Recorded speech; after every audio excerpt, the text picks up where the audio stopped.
Neste momento, desfazemos a mesa de honra e passamos a palavra ao diretor do Instituto de Psiquiatria, professor Pedro Gabriel Godinho Delgado.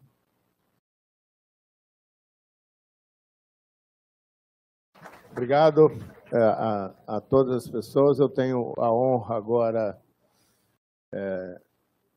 de anunciar e convidar para a mesa o nosso convidado especial dessa cerimônia, que é o professor Jurandir Freire Costa, que fará a conferência.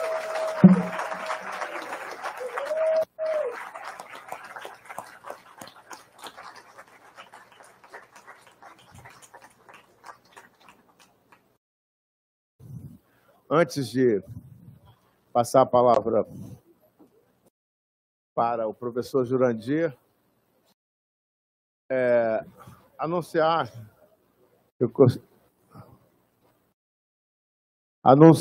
que também para essa cerimônia de posse a professora Maria Tavares, ainda como diretora pro tempore, recebeu a seguinte mensagem que eu vou ler: lamentando profundamente não poder estar presente à cerimônia de posse do professor Pedro Gabriel Godinho Delgado e do Dr. Marcelo Santos Cruz nos cargos de diretor e vice-diretor do IPUB, agradeço o honroso convite e, nessa oportunidade, quero expressar o nosso contentamento pessoal e institucional por esses dois eminentes professores, lideranças com vasta experiência enquanto pesquisadores, gestores e promotores de políticas públicas de saúde para o SUS, assumirem a direção deste instituto. Parabenizo o doutor Pedro Gabriel, o doutor Marcelo e toda a comunidade do IPUB. Atenciosamente, professora doutora Sônia Barros, enfermeira, professora e diretora do Departamento de Saúde Mental do Ministério da Saúde. E também, apenas uma mensagem, que agradeço imensamente o convite e desejo uma gestão com muita potência de transformação. Infelizmente, estarei nessa próxima semana no Congresso da União Latino-Americana de Entidades de Psicologia no Uruguai. Coloco-me à disposição, a partir do lugar institucional que ocupo, a estar próximo da gestão para o que for preciso. Outras oportunidades surgirão certamente. Pedro Paulo Gastalho Bicalho, que é o presidente do Conselho Federal de Psicologia. Então, é uma honra, uma alegria muito grande contar com o professor Jurandir Freire Costa aqui nesse momento, que é um momento de comemoração e de alegria. Quer dizer, eu não me atrevo a fazer a apresentação do Jurandir, que é uma pessoa não só conhecida de todos, mas eu acho que o Jurandir é essencialmente um mestre de todos nós. Ele é uma referência na formação de todos nós, né?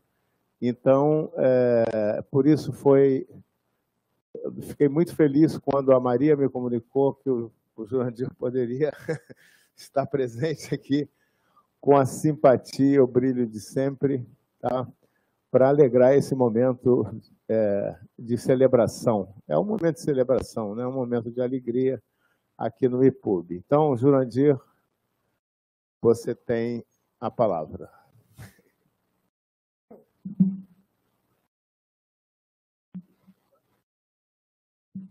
Bem, eu queria, antes de tudo, falar da minha enorme alegria, né? Da honra, da satisfação com que eu recebi o convite da Maria para participar da posse do Pedro. Eu propus a ela o título de Uma Psiquiatria do Nosso Tempo, embora agora nessa mesa, eu ouvindo o vice-reitor, eu acho, né? Eu tive uma outra ideia, por uma psiquiatria festiva. Eu achei ótimo. Pois bem, eu vou começar, então, normalmente, evocando um fato que eu acho paradigmático do que pode ser uma reflexão nova sobre nossa conduta em psiquiatria, em particular uma psiquiatria que pensa na renovação de si mesma.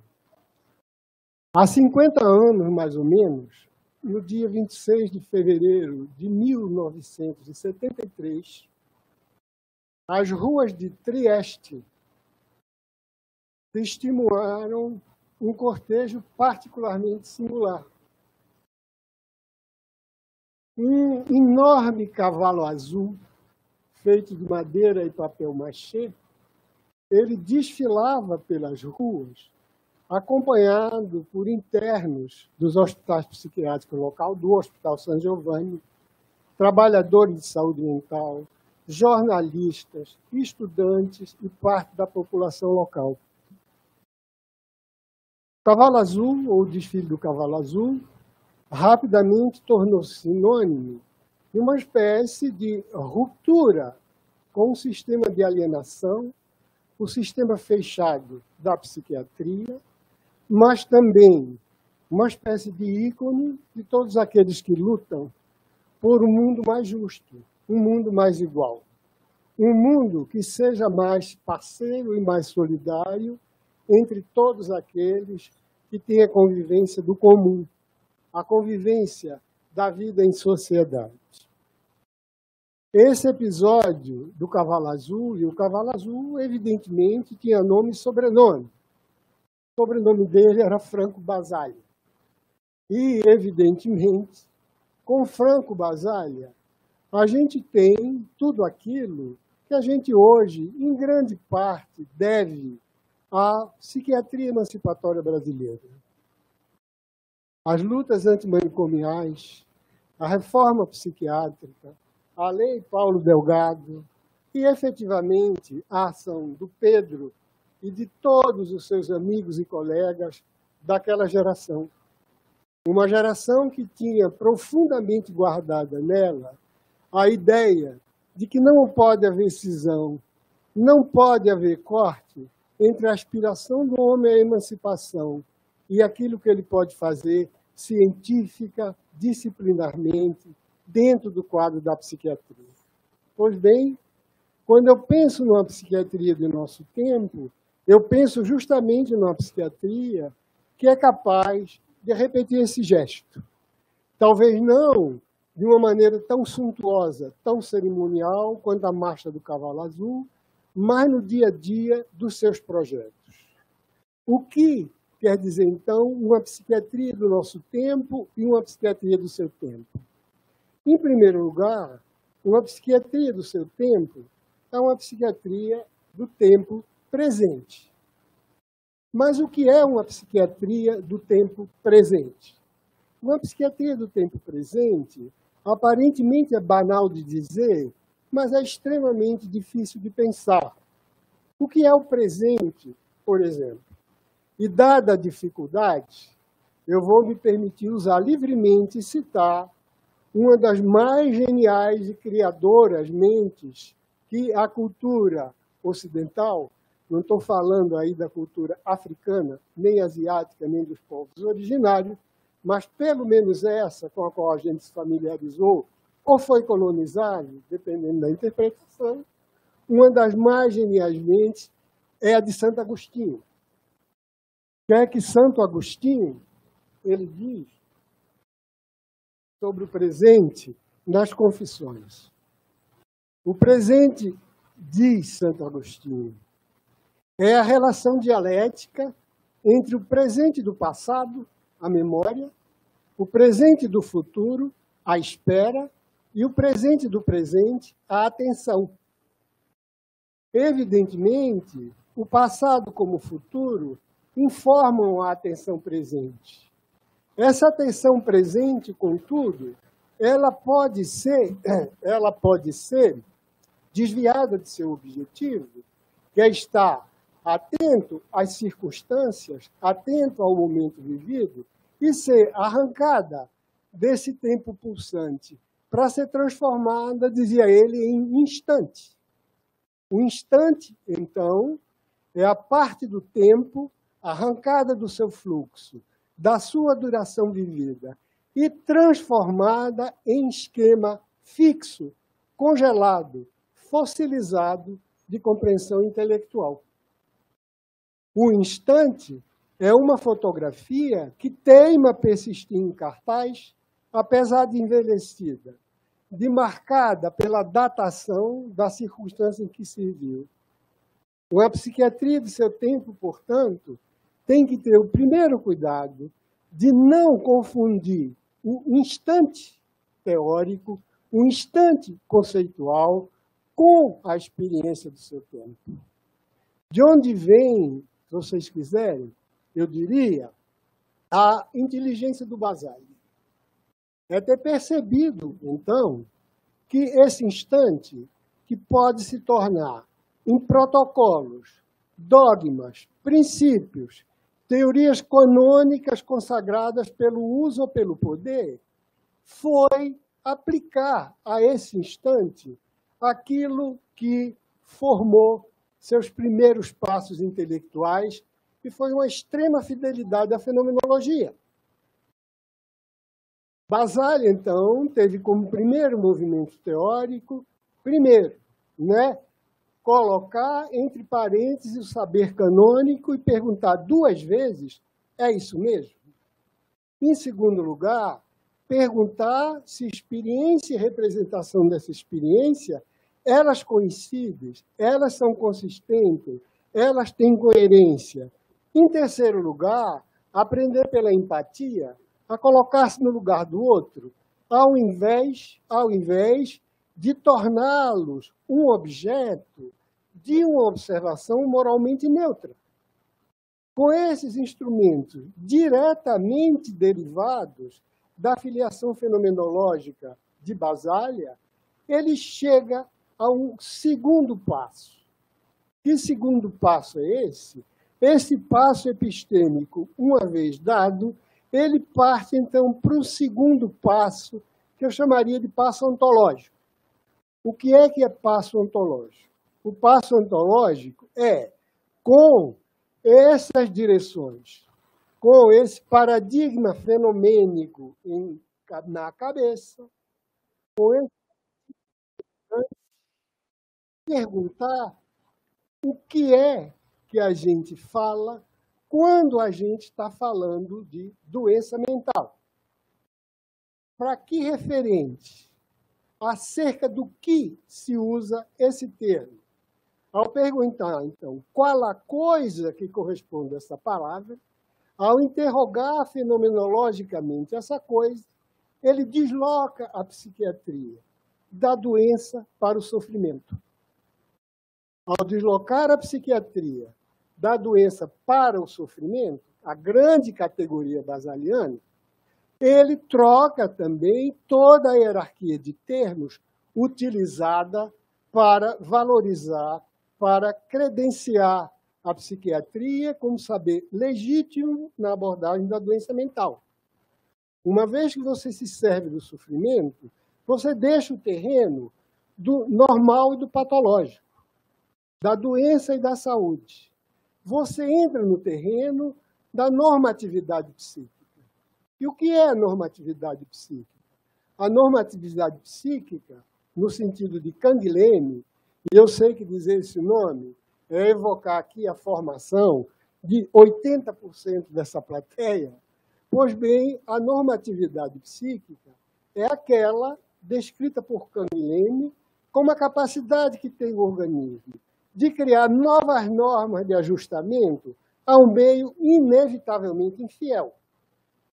É a capacidade que nós temos de lidarmos com a infidelidade do meio através daquelas categorias de variabilidade, de flexibilidade e de fecundidade de nossa imaginação, de nossa sensibilidade e de nossa ação.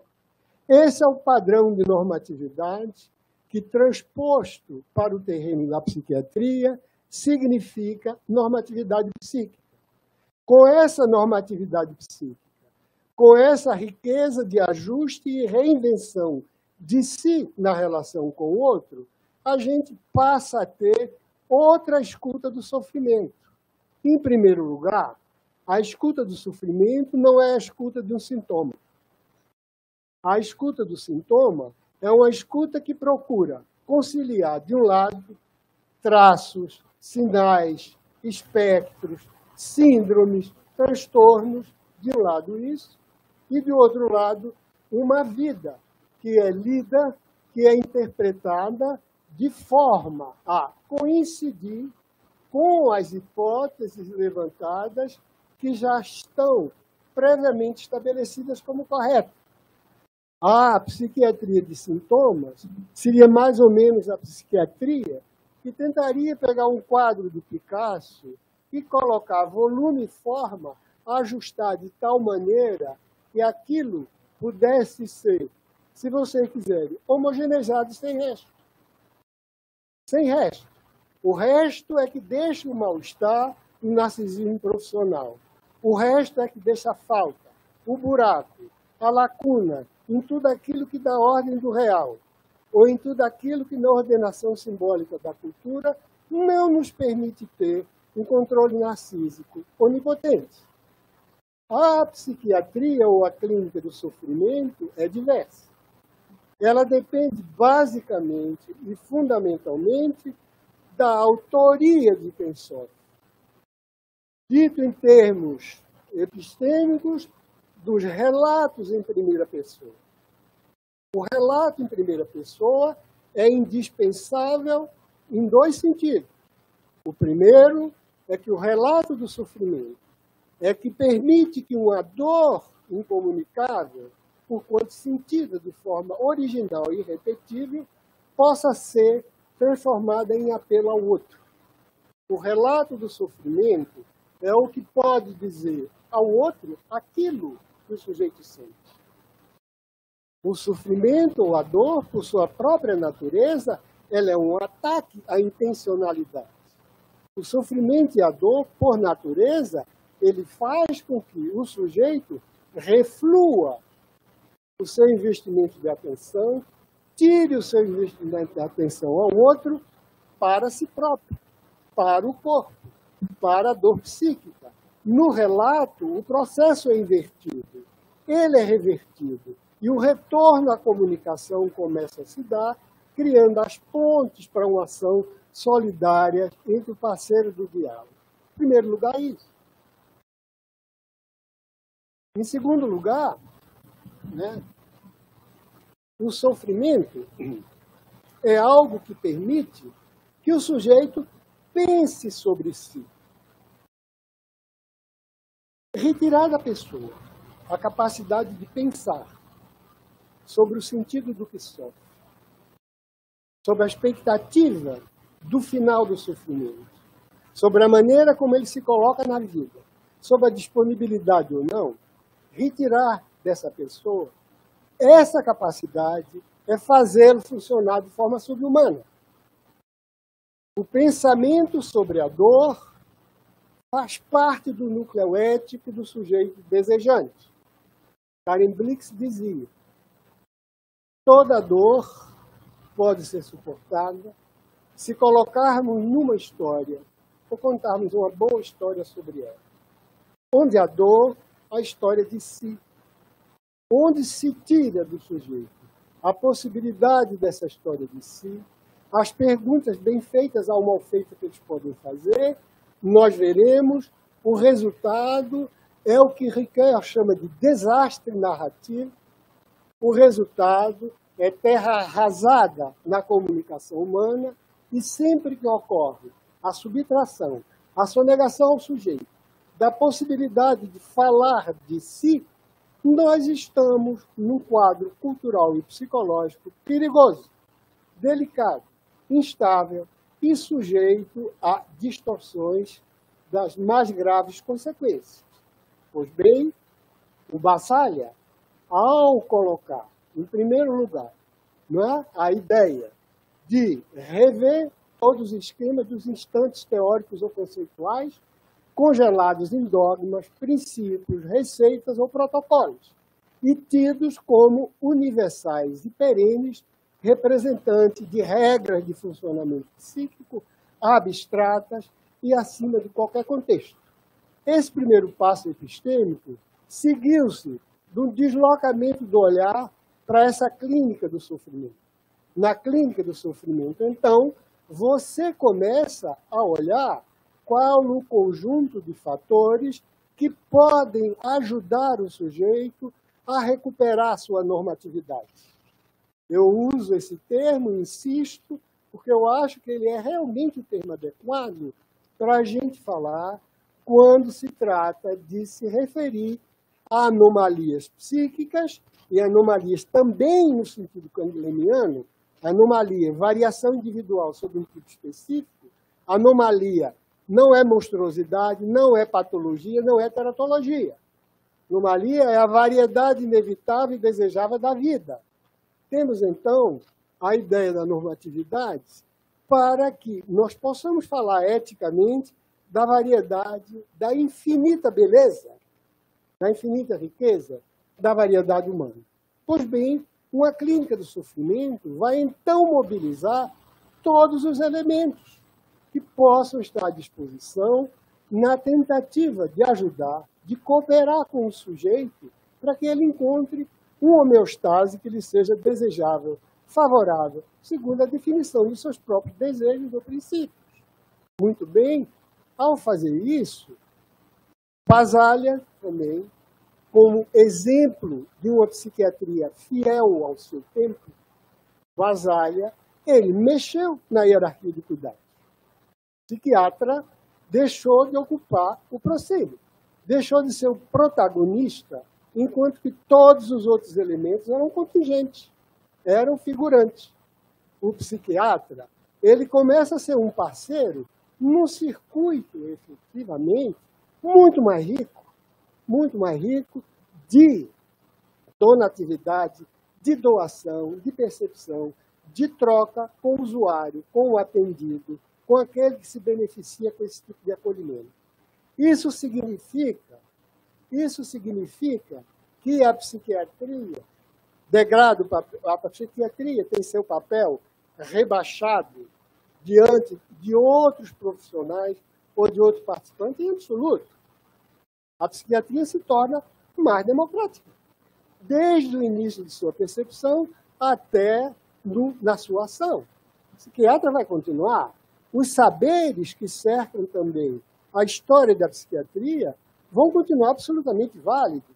Não se trata, em absoluto, na clínica basaliana, de desvalorizar, de deslegitimar pesquisas epidemiológicas, estatísticas, está entendendo, de surgimento, protocolos medicamentosos, como não se trata, em absoluto, pelo contrário, de propor, de sugerir, de oferecer cura psicanalítica, terapias de outra ordem e auxílios socioculturais, ou seja, de interação qualquer, seja artística, seja produtiva, seja laborativa manual, seja do que quer que for, que faça com que a pessoa, nesse movimento de reconhecimento de si, em algo que não seja a deficiente imagem de um inválido, tudo que possa trazer e permitir a identificação imaginária com o lado potente do sujeito, vai ser efetivamente valorizado, vai estar em jogo, vai ser apreciado. A psiquiatria, então, retirando um pouco, deslocando os diversos narcisismos profissionais e disciplinares, ela forma exatamente aquele conjunto que tem um só objetivo: permitir que o sujeito recupere, recobre parte de sua normatividade perdida. Enfim, ao manejar todos os elementos e todos os componentes humanos à disposição do sujeito, a psiquiatria foge extramuros e se abre para o mundo, se abre para a vida, se abre para a realidade, se abre para o mundo exterior.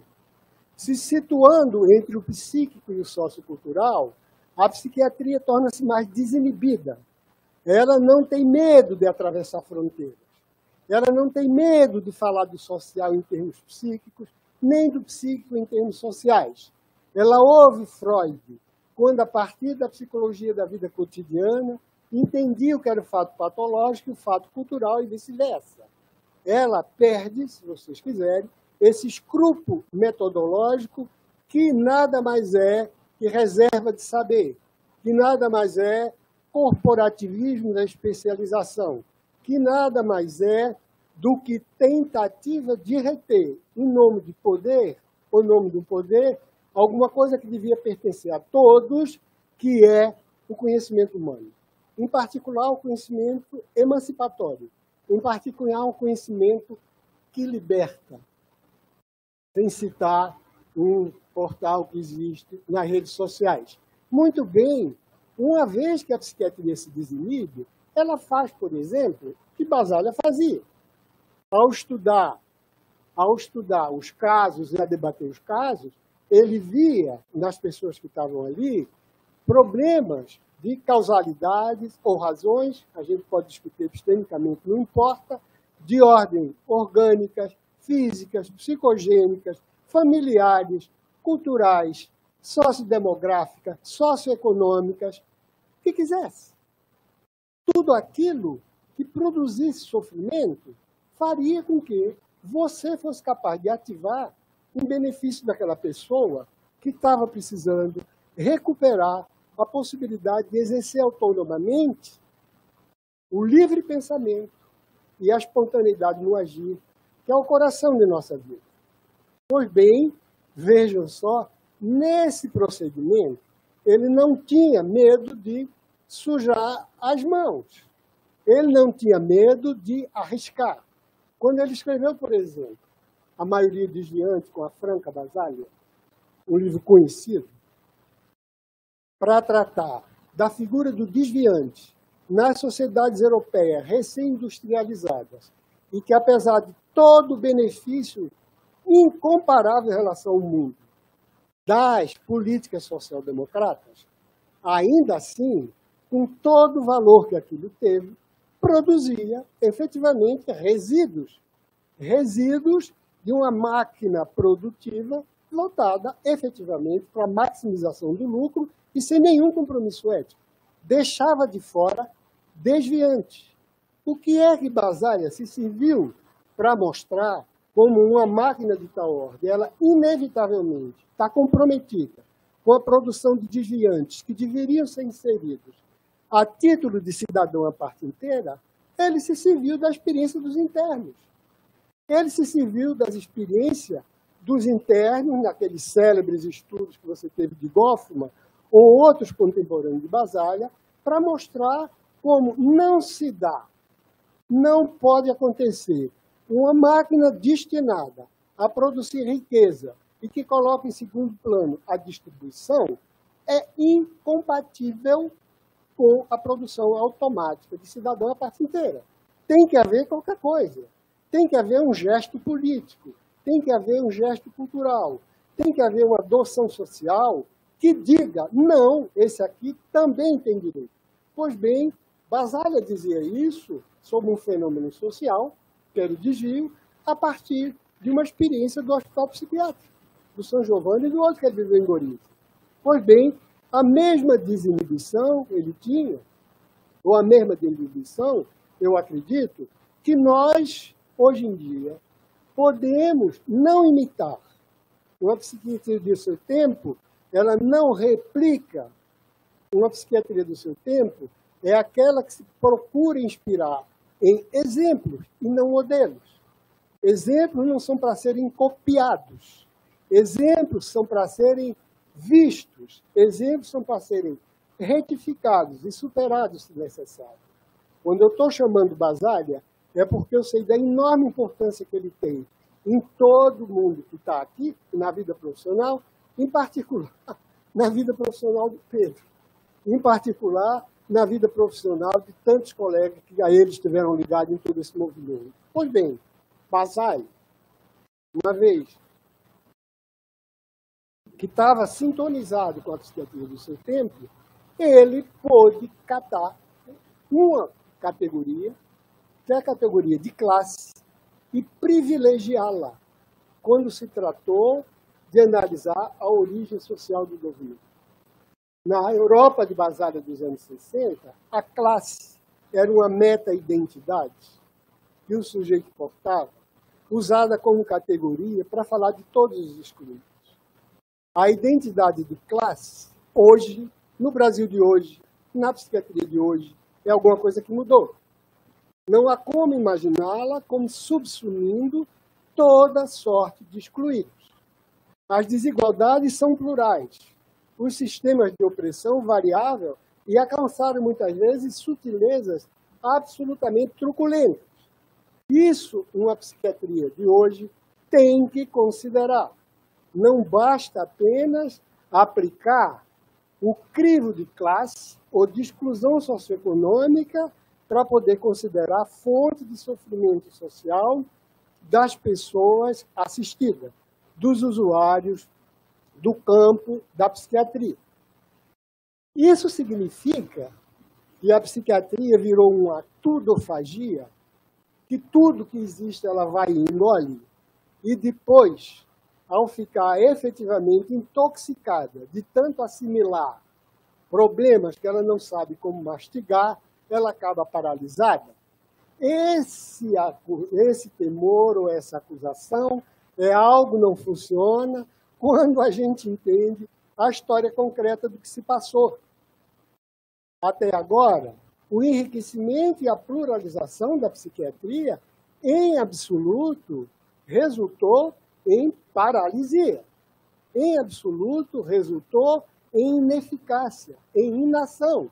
Criou outros problemas, é claro.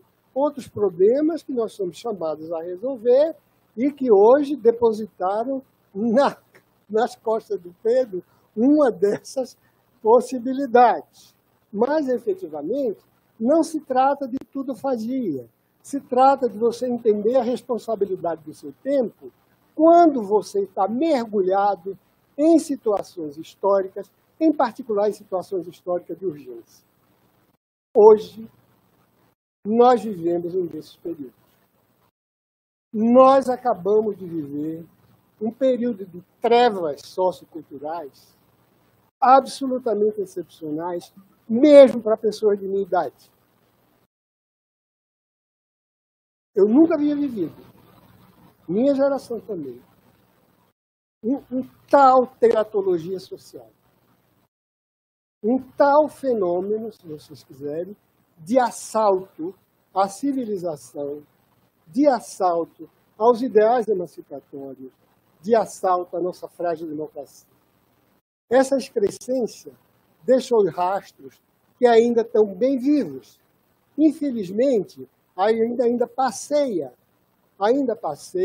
nas marcas de tudo que pisoteou com uma fúria devastadora, vândala, bárbara, o nosso cenário cultural e humano. Uma psiquiatria, se ela não pode responder, ela pode ao menos perguntar, ela pode ao menos levantar certas questões que nos permitam procurar entender o que se passou com milhões de brasileiros, milhões de nossos conterrâneos, milhões de nossos concidadãos.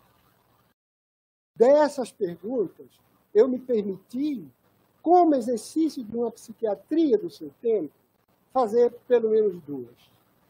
Eu acho que dois fatores, dois eventos, contribuíram particularmente para fazer com que o Brasil e os brasileiros mergulhassem numa espécie de pesadelo histórico. Pesadelo histórico de uma violência inaudita. O primeiro é a mentira. O segundo, a infâmia. Vejamos, em primeiro lugar, a mentira. A mentira, que eu chamo de mentira coletiva, não é em regimes autoritários destrutivos, como o do extremismo de direita. A mentira não é um simples fator psicológico individual. A mentira individual se distingue da mentira coletiva de várias maneiras. A mentira individual, ela é fundamentalmente utilitária. É uma mentira propalada, é uma mentira enunciada como modo do mentiroso se defender, se proteger ou defender outro de ameaças ou do que quer que seja. A mentira tem essa utilidade de autodefesa ou de defesa de outrem e, inclusive, a mentira individual pode ser até um ato virtuoso. Por exemplo, o clássico e célebre episódio teórico, o experimento de pensamento de Anne Frank. Pense-se em Anne Frank. Suponha que um nazista chegue e pergunte à pessoa que escondeu Anne Frank se Anne Frank está ali. Quando se pergunta à maioria das pessoas como é que a pessoa devia responder, a maioria diz não, ela devia mentir, ela devia sonegar, ela devia omitir. Isso é o louvável, é o recomendável, é o humanamente desejável. Delatar Anne Frank em nome de ser verdadeiro seria a ignomínia, seria o absurdo, seria a cumplicidade no assassinato. A mentira individual, ela tem uma lógica de outra ordem. Ela tem, sobretudo, um interesse mais ou menos mesquinho. A mentira coletiva, ela passa por cima disso. O interesse da mentira coletiva é, pela intensidade, pelo alcance, pela violência, pela repetição, produzir no sujeito a incapacidade de pensar livremente e de agir espontaneamente. O que ela quer é destruir esses dois aspectos da ação humana, que são efetivamente a manifestação imediata de um sujeito que deseja, que não segue aquilo que ele deseja, que sabe dizer, mesmo de maneira tosca, aquilo que ele quer.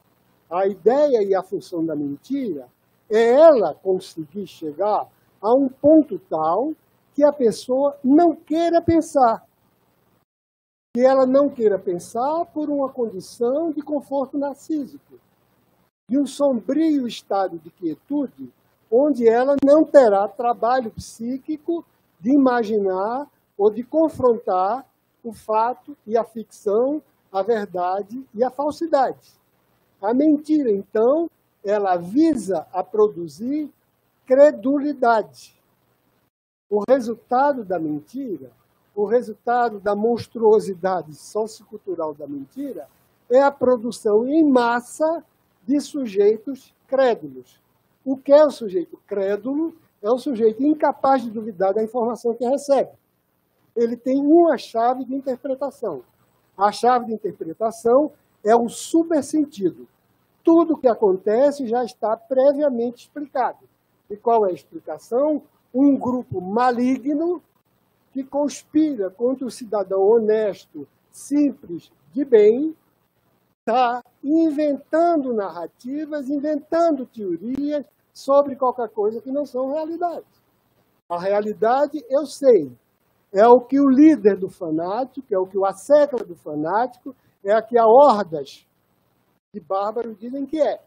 Qual é essa verdade? A verdade é que o grupo é responsável por isso. Pouco importa que esse grupo oculto, que ninguém vê, ele seja um puro significante e tenha uma extensão absolutamente caricata. O grupo dos opositores, dos que inventam a realidade opressiva, ele é tão extenso quanto o ponto geográfico no mapa mundi. Vai desde grupos corporativos de imprensa, vai desde sistemas financeiros bancários, até meu vizinho que bate panela. Todos eles fazem parte desse grupo maligno que explica aquilo, mesmo quando eu não entendo o que é dito, mesmo quando eu ouço o que é dito.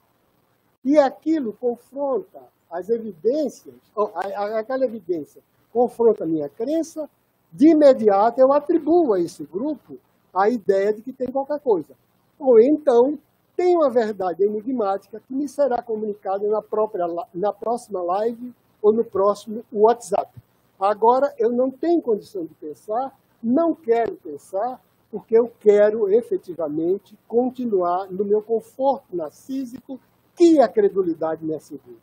A mentira, então, é um desses fatores nocivos e nefastos de nossas vidas. A segunda é a infâmia. O que é a infâmia? A infâmia, como o nome diz, é o contrário da fama. A fama é uma reverência concedida a pessoas, fatos e situações que são tidas como exemplares na dada cultura. Né? A infâmia, ao contrário, é aquilo que se esconde da visão pública, é aquilo que é recalcado pela cultura, é aquilo que é proibido de emergir. A infâmia, quando ela vem à tona, é sinal de que a regra cultural fraturou, de que alguma brecha se instalou, por onde vaza o abjeto, aquilo que deveria estar recalcado, fora de uso. No Brasil, nós vimos nos últimos 4 anos, sobretudo, uma invasão, se vocês quiserem, do espaço público, dos preconceitos dos piores tipos, das afirmações mais indecorosas, das baixezas mais desavergonhadas, de uma vilania para a qual faltam adjetivos no dicionário para classificar. Os piores atos de depravação moral vieram a público e ditos de maneira oficial. Ditos de uma forma que nos impôs, se você quiser, garganta abaixo, a presença de algo que deveria ter sido absolutamente eliminado de um governo minimamente civilizatório. Qual é o resultado disso? O resultado disso não é que as pessoas ficaram mais sem vergonha. Não é que as pessoas agora estão gozando, se você quiser, com aquele pequeno deslize, com aquele racismo recreativo, com aquele machismo recreativo. Não é só isso. As pessoas, de modo geral, elas tiveram acesso ao gozo com o obsceno, sem responsabilidade. Elas tiveram ao gozo com o obsceno por delegação em terceira pessoa, por identificação com o líder fascista que propõe, que propaga, que difunde aquelas misérias, aquele envelhecimento, aquelas vilanias. Elas gozaram com isso sem responsabilidade. Vejam bem, primeiro, elas gozam com o obsceno, com aquilo que deveria ter sido recalcado e está fora de circulação. Né? Depois, gozam sem ônus, desoneradas da autoria, se você quiser, da iniquidade. É um outro gozo que caminha para a instalação de uma perversão social. Não é? Esse gozo, bem entendido, a gente não pode confundir com a pornografia e gostos incomuns. Quem aciona pornografia, o site de gostos incomuns, site anômalo do ponto de vista das regras morais, ele sabe que ele está fazendo qualquer coisa, acionando qualquer coisa, que não deveria ter vindo a público. Ele tem ideia da regra, ele tem ideia da proibição, ele está gozando com uma pequena transgressão. Uma transgressão que ou é literalmente proibida ou que a sociedade indulge, mais ou menos genuinamente, mais ou menos hipócritamente. Na cultura da infâmia, nada disso. Eu posso me referir a negros como se fossem animais. Eu posso dizer que crianças da favela podem mergulhar em esgoto que tem um sistema imunológico que os imuniza contra um vírus mortal e letal contra a Covid. Eu posso, se vocês quiserem, dizer que entrei numa cidade amazoniana onde havia menores que se prostituíam e eu lá fui entrar. Essa baixeza, essa torpeza sem limites, ela tem um objetivo.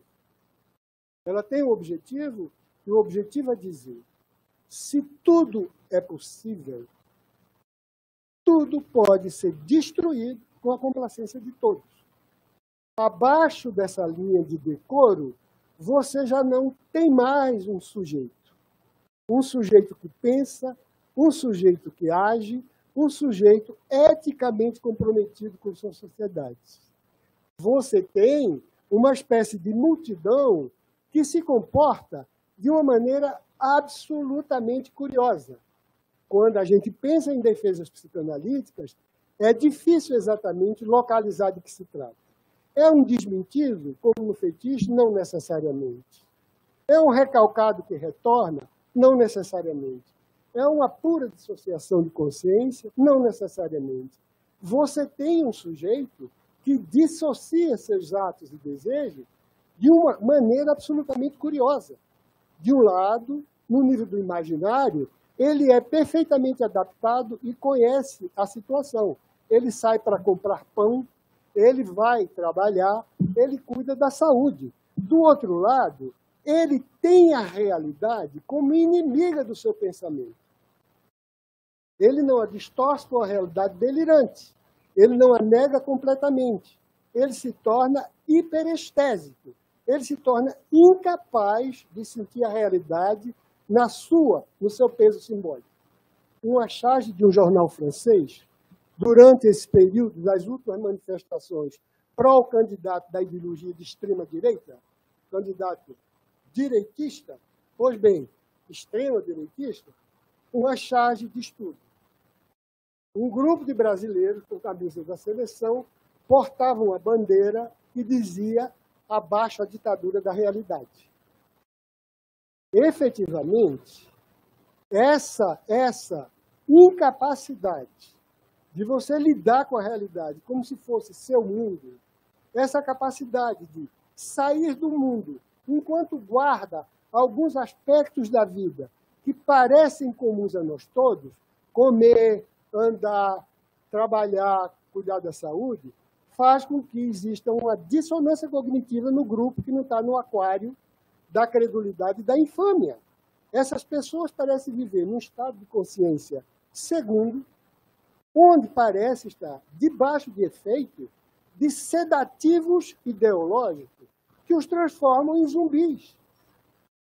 É como se eles tivessem a matéria e a forma humana e uma alma completamente poluída.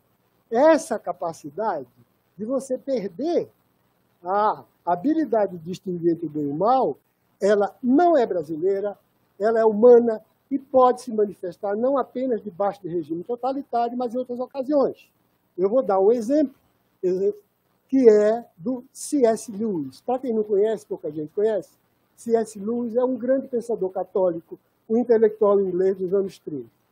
Lewis, num dos textos dele, ele relata o fato. Na Segunda Guerra Mundial, ele estava junto com os soldados que estavam na linha de frente. Uma vez, numa dessas reuniões de descanso, ele viu um grupo de soldados que estavam conversando e dizendo que eles tinham certeza de que o que a BBC dizia sobre as atrocidades nazistas era mentira.